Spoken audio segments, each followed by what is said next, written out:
Hello everyone, welcome to star education YouTube channel. Star education YouTube ચેનલમાં આપ સૌનું ખૂબ ખૂબ સ્વાગત છે. આજનો જે વિડીયો છે એમાં આપણે ચર્ચા કરશું 9મી જૂનના તમામ અગત્યના કરંટ અફેર.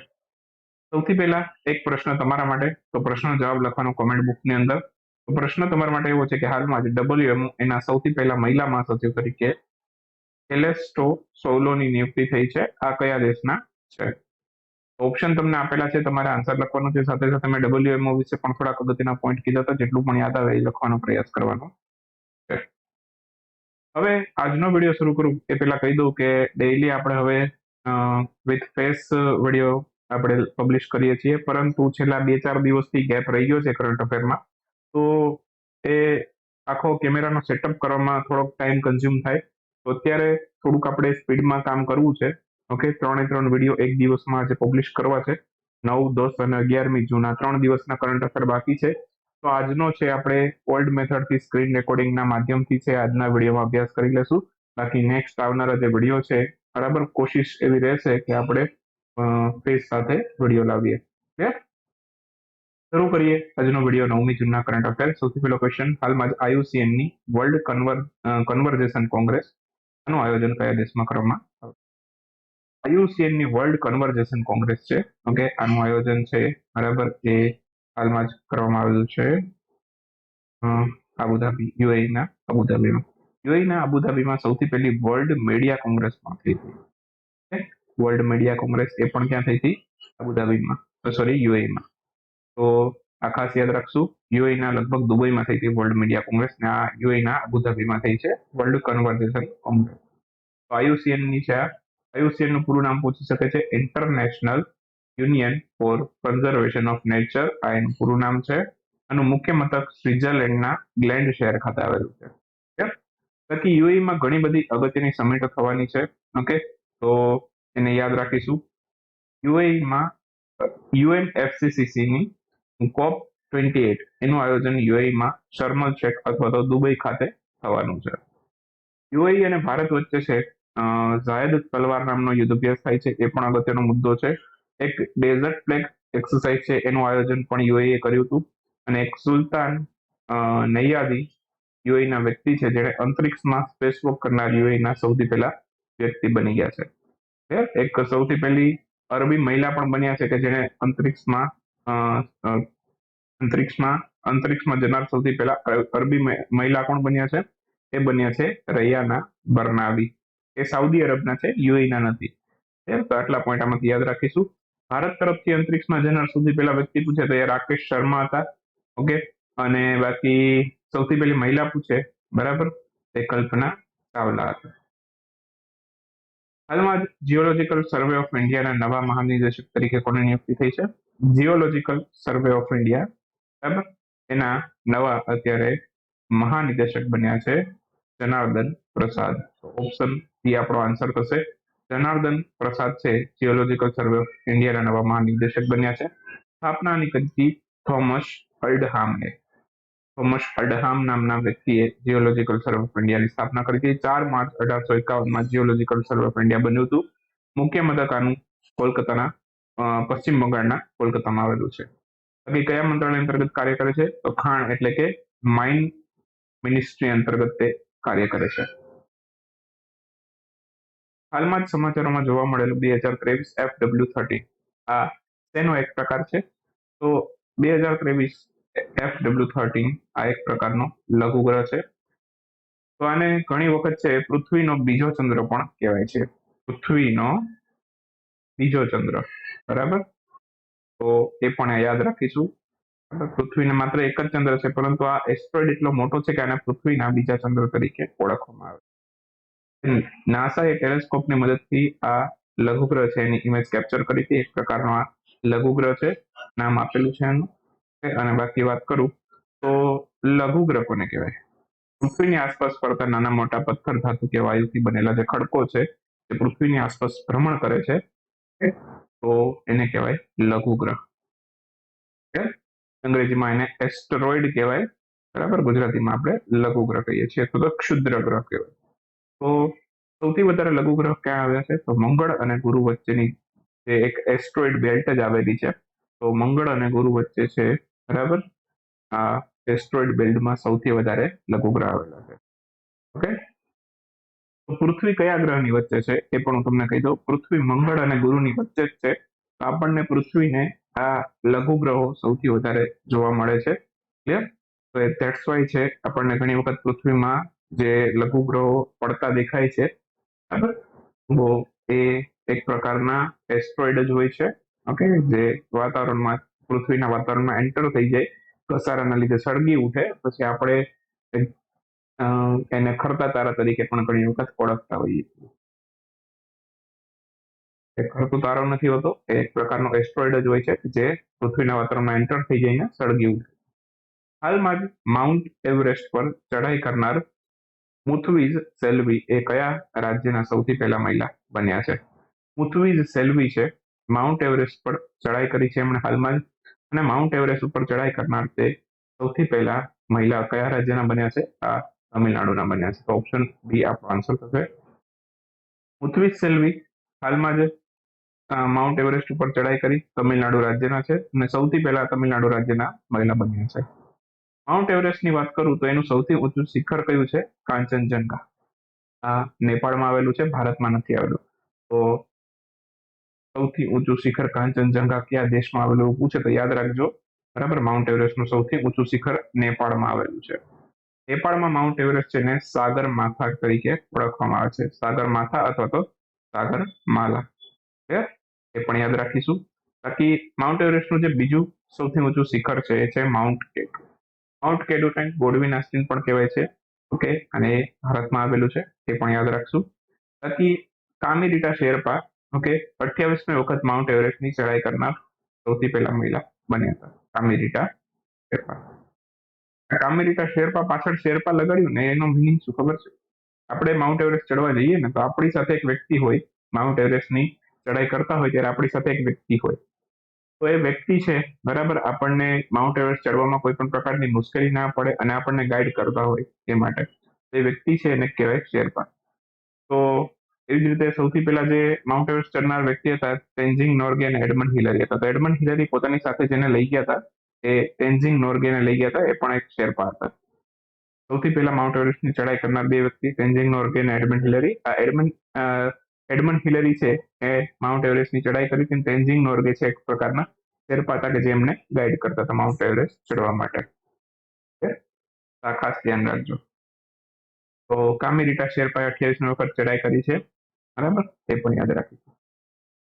સૌથી વધારે વખત એમણે ચઢાઈ કરી છે માઉન્ટ એવરેસ્ટની કામિરીટા. માઉન્ટ એવરેસ્ટની સૌથી પહેલી વખત ચઢાઈ કરનાર ભારતીય વ્યક્તિ બન્યા હતા અવતાર સિંહ ચીમા, અને સૌથી પહેલા મહિલા પૂછે તો એ બચેન્દ્રી પાલ. હાલમાં જ કોમ્પિટિશન કમિશન ઓફ ઇન્ડિયા એના મહાનિદેશકના કાર્યકાળમાં 3 મહિનાનો વધારો થયો છે. આ CCI ના મહાનિદેશક કોણ છે?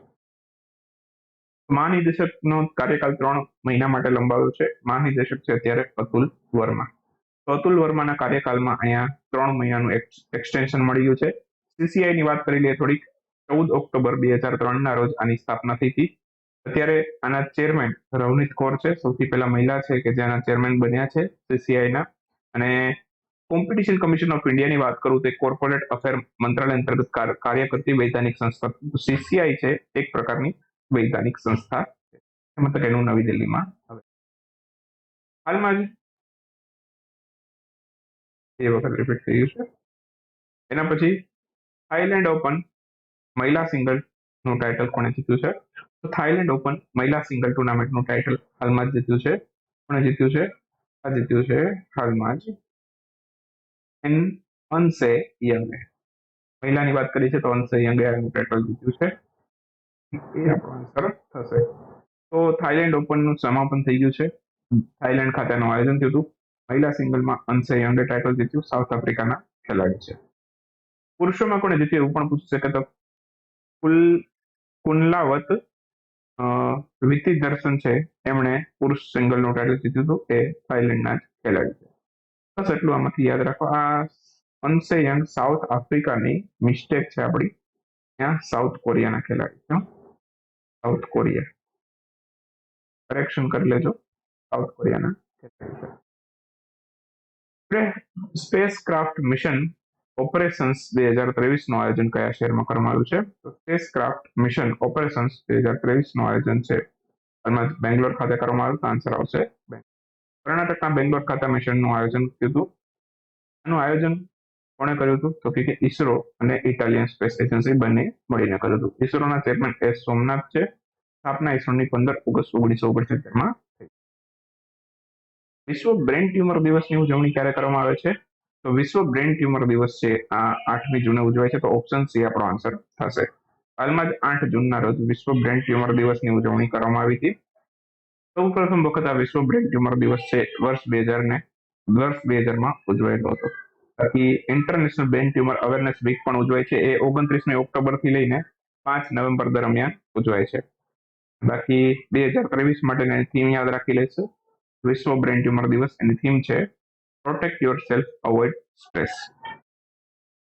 હાલમાં જ વર્લ્ડ એક્રેડિટેશન ડે આની ઉજવણી ક્યારે કરવામાં આવી હતી?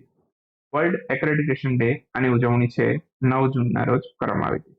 વિશ્વ બ્રેન ટ્યુમર ડે 8 જૂન અને વર્લ્ડ એક્રેડિટેશન ડે એ 9 જૂને ઉજવાયેલો. ગુજરાતી કરીએ તો આનું પ્રત્યયન દિવસ એવું થાય. પણ આપણે એક્રેડિટેશન તરીકે યાદ રાખશું કેમ કે પરીક્ષામાં મારા ખ્યાલથી એટલું બધું શુદ્ધ ગુજરાતી નહીં આપે. એક્રેડિટેશન જ આપેલું હશે. વર્લ્ડ એક્રેડિટેશન દિવસ અથવા તો વિશ્વ એક્રેડિટેશન દિવસ એવી રીતે પૂછશે. તો ક્વોલિટી કાઉન્સિલ ઓફ ઇન્ડિયા દ્વારા વ્યાપાર અને અર્થતંત્રમાં એક્રેડિટેશનનું મહત્વ સમજાવવા માટે આ દિવસ ઉજવાય છે. આદ્ય ચીજ વસ્તુ, એજ્યુકેશન, સ્વાસ્થ્યમાં ગુણવત્તા આ બધું જાળવવા માટે આ એક્રેડિટેશન છે એક મહત્વનું પાસું છે. 2023ની થીમ છે accreditation supporting the future of global trade. એની થોડાક વન લાઇનર પ્રશ્નોનો અભ્યાસ પણ કરી લઈએ સાથે સાથે. તો પ્રશ્ન સૌથી પહેલો વન લાઇનર ક્વેશ્ચનમાં આવ્યો છે કે હાલમાં મણિપુરમાં જાતીય હિંસા એની તપાસ માટે 3 સદસ્યોની કમિટી બેઠાડવામાં આવી. આ સમિતિના અધ્યક્ષ કોણ છે? મણિપુરમાં જાતીય હિંસા થઈ તે બધાને ખબર જ છે, બરાબર. તો કોટામાં ફેરફાર કરવાના કારણે આ જાતીય હિંસા થઈ હતી અને આના અત્યારે 3 સભ્યોની કમિટી બનાવી છે. અધ્યક્ષ છે અજય લાંબા. તો એક અજય બાંગા પણ છે, ધ્યાન રાખજો. અજય બાંગા આપેલું હોય ઓપ્શનમાં તો એ કોણ છે? એ વિશ્વ બેંકના અત્યારે અધ્યક્ષ બની ગયા છે.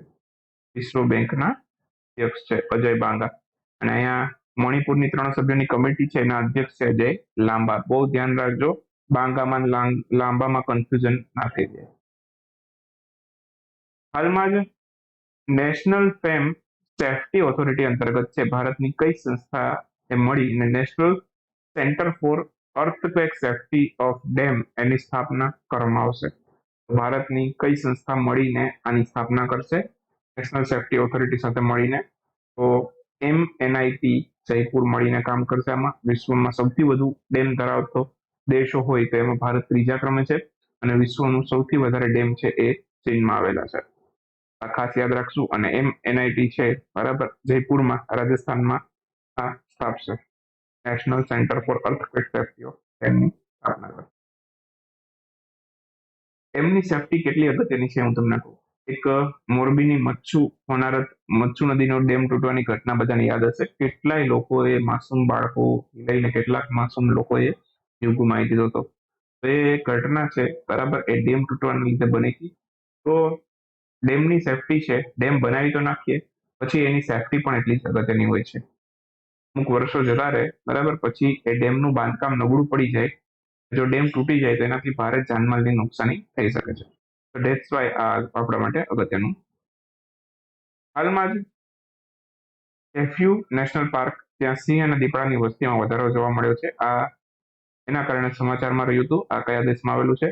એફ્યુ નેશનલ પાર્ક આપણા ભારતમાં નથી. પહેલી વાત તો એ ઝામ્બિયામાં આવેલો છે. આન્સર આવશે ઝામ્બિયા. હાલમાં જ મહારાષ્ટ્રના સ્માઇલ એમ્બેસેડર તરીકે કોની નિયુક્તિ થઈ છે? મહારાષ્ટ્રમાં સ્માઇલ એમ્બેસેડર નિયુક્ત થયા છે એ છે સચિન તેંડુલકર. હાલમાં જ કયા રાજ્યએ કાવેરી 2.0 પોર્ટલ શરૂ કર્યું છે? તો કર્ણાટકની સરકારે કાવેરી 2.0 પોર્ટલ શરૂ કર્યું છે. એક ઓપરેશન કાવેરી પણ શરૂ કરવામાં આવ્યું હતું. એ સુડાનમાં ફસાયેલા ભારતીય નાગરિકો છે એને ભારતમાં પરત લાવવા માટે કરવામાં આવ્યું હતું. હાલમાં જ કયા રાજ્યની સરકાર દ્વારા artificial intelligence for youth artificial intelligence for youth પહેલ છે ઓડિશાની સરકારે શરૂ કરી છે? આન્સર આવશે ઓડિશા. તો અહીંયા આ સાથે આપણો આજનો વિડીયો સમાપ્ત કરીએ. બાકી આપણો કરંટ અફેરનો કોર્સ લેવો હોય તો GPSC પરીક્ષા માટે લઈ શકો છો. તો આવનારા દિવસોમાં ઘણી બધી નવી અપડેટો પણ આવશે. કરંટ અફેર છે બરાબર, એનો 1 વર્ષની વેલિડિટી વાળો કોર્સ છે, એની પ્રાઇસ છે 599. 3 મહિના માટે લેવો હોય તો 299 રૂપીસ પ્રાઇસ છે.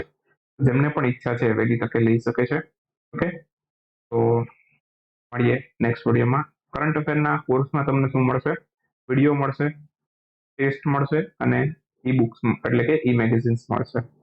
આ બધું તમને કરંટ અફેરના કોર્સમાં મળશે. બસ આ સાથે અહીંયા આપણો વિડીયો સમાપ્ત કરીએ. મળીએ હવે નેક્સ્ટ વિડીયોમાં. ત્યાં સુધી રજા લઈએ.